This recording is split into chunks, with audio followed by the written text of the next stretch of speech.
Okay, guys, we're going to move on to pages 10 and 11 now. I don't know how in the world I had the webcam activated last round. You don't need to see me reading and speaking with you, but anyway, sorry about that. Okay, top of page 10. So Daisy has just said you should see our daughter. She's asleep. She's 3 years old. Haven't you ever seen her? Well, as a mom, you would know that you haven't seen your second cousin very often. It's not such a logical question, but Daisy doesn't have to be such a logical mom because she has help. She has a maid.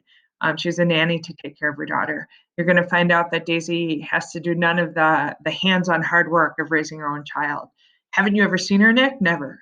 Well, you ought to see her. She's Tom Buchanan, who had been hovering restlessly about the room, stopped and rested his hand on my shoulder.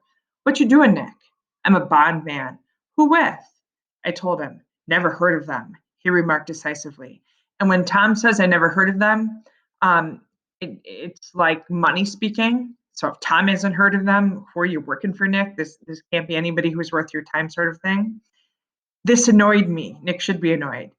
You will, I answered shortly. You will if you stay in the East. Oh, I'll stay in the East. Don't you worry, he said, glancing at Daisy and then back at me, as if he were alert for something more. I'd be a goddamn fool to live anywhere else. So this is Tom controlling. Wife's cousin, don't you think that you're going to get me to move kind of thing?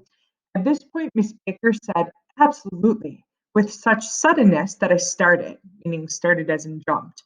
It was the first word she had uttered since I came into the room.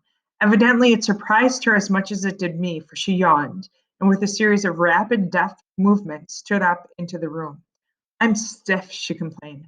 I've been lying on that sofa for as long as I can remember. Again, just driving home the fact that these are not people who work for a living. She didn't have to do anything. Don't look at me, Daisy retorted. I've been lying on that sofa. Oh, I've been trying to get you to New York all afternoon. No thanks, said Miss Baker, to the 4 cocktails just in from the pantry. I'm absolutely in training. You're going to find out she's a tennis player. And not a serious tennis player, but a funsies, I'm rich, so I can play tennis all day kind of tennis player. So she's going to turn down the booze. Her host looked at her incredulously. So it's not Miss Baker's normal response to turn down the cocktails in the middle of the afternoon. You are? He took down his drink as if it were a drop in the bottom of a glass. How you ever get anything done is beyond me. I looked at Miss Baker, wondering what it was she got done. I enjoyed looking at her. She was a slender, small breasted girl with an erect carriage, which she accentuated by throwing her body backward at the shoulders like a young cadet. So we have Nick, who's admiring her. He finds her attractive, but she's one of those women who knows that she's attractive and she carries herself in an attractive kind of way. She knows how to use her physicality, just like Daisy does. Her gray, sun-strained eyes looked back at me with polite, reciprocal curiosity out of a wan, charming, discontented face. So she's kind of curious about Nick, but not very actively curious. It occurred to me now that I had seen her, or a picture of her, somewhere before. So she's been in the newspapers, she's been in the magazines because she's part of this ultra rich set of people. You live in West Egg, she remarked contemptuously. So, guys, you need to know what contemptuous means, and that's always with an air of condescension.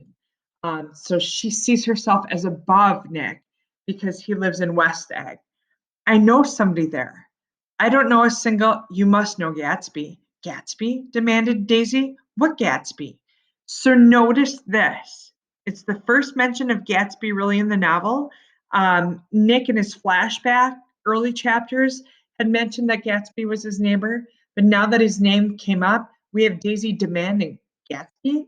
Like, which family of Gatsby? Clearly, she has some familiarity with the Gatsbys, and we have to note that. Before I could reply that he was my neighbor, dinner was announced. Wedging his tense arm imperatively under mine, Tom Buchanan compelled me from the room as though he were moving a checker to another square.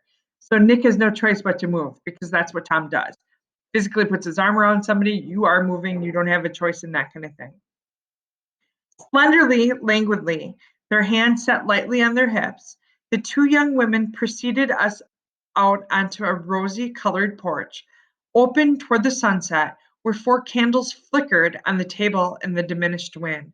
Why candles? Objected Daisy, frowning. So, first of all, she gets to sit down at a meal on her beautiful deck that she did not have to make, help made it.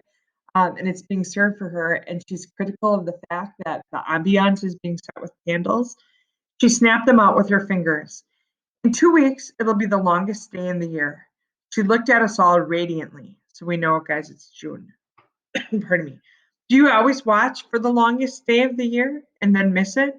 I always watch for the longest day in the year and then miss it. It's nonsense commentary. Nobody cares.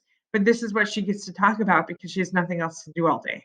So we're getting a sense of Daisy and how superficial she really is. We ought to plan something, yawned Miss Baker, sitting down at the table as if she were getting into bed. All right, said Daisy. What do we plan? She turned to me helplessly. What do people plan? Oh, holy heaven, what do people plan? Telling us that she never has to make her own plans. They just move from one adventure to the next. Before I could answer, her eyes fastened with an odd expression on her little finger. Because as I end the discussion of pages 10 and 11, she's just so childish here. Daisy annoys the heck out of me, I gotta be honest. Okay, well,